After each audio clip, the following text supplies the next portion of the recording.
What's good, everyone? Before we start the video, yes, I slipped. So if there's dirt on me, then that's exactly why. But in today's video, we are going to be giving a review on Abigail. Now, me and a couple of friends watched this last night, and gotta say, what a film. And yes, you can pretty much say that this is the return of, reviewing films and stuff like that. Some weird reason, if you've watched my vlogs, I'm in Talacra Beach at the moment, and it's super misty. Kind of makes it eerie. I quite like this. It's exciting. So, without further ado, we are going to be reviewing Abigail. So, what's this film about? Well, first off, let's talk about it. A group of would-be criminals kidnaps a 12-year-old daughter of the powerful underworld figure.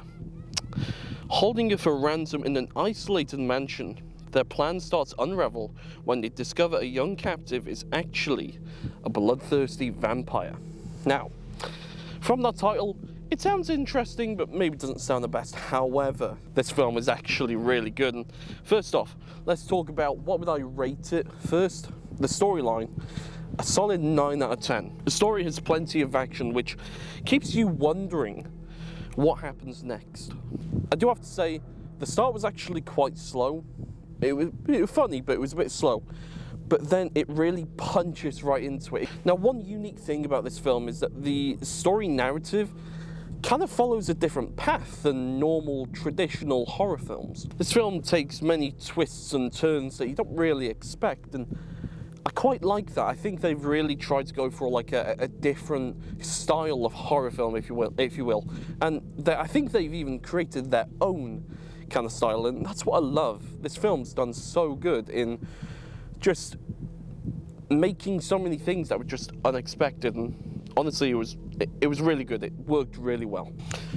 This film has many jump scares, some classic ones that you would expect from a typical horror film, but still really good nonetheless. So with the acting in this film, each character has like a unique kind of personality, a unique style, and I think they really execute that well. And while I was watching this with the boys, I think, we all agreed that Abigail, the kind of antagonist of the film, she did her part really well. Like, she made it really creepy, scary, and again, eerie as well.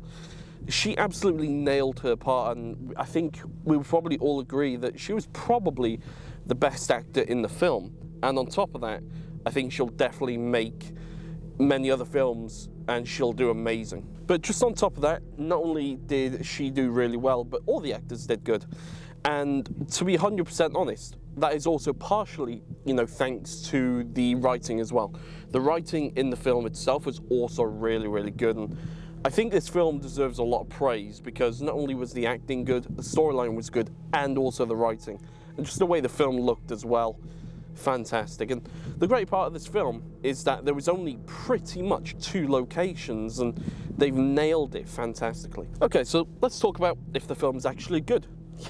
Yeah, the film's really good, actually. It's probably one of the better ones that we've seen this year. The one thing that I do question about this film, though, is that it's advertised as an 18, but to be 100% honest, I don't really think it should have got an 18.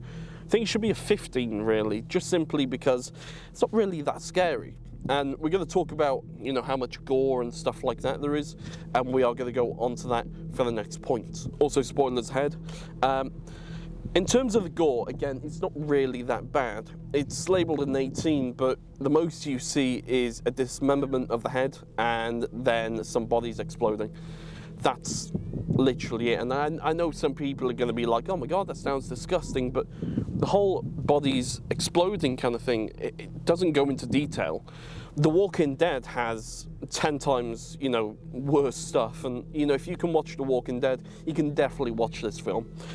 Again, I don't think this should have been an 18. Clearly, it is an 18, but it should be on the lower end.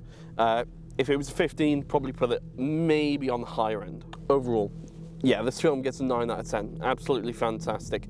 I think some parts it could have done a little bit better, but still, on a whole, a really, really good film. I would absolutely recommend that you watch this. Whether you watch it by yourself or with friends, either way, it's going to be a fantastic experience. Definitely a really good film. Again, highly recommend it. This film is a thrilling, exciting, and just a solid horror movie if you love horror films. So, Again, highly recommend you watch it. Thanks to everyone that watched this video. I am going to be doing more movie reviews. If you haven't already, make sure to leave a like, make sure to subscribe, and put the post notifications on. Thank you all for watching. Have a great day, and I'll see you all in the next video. Bye-bye.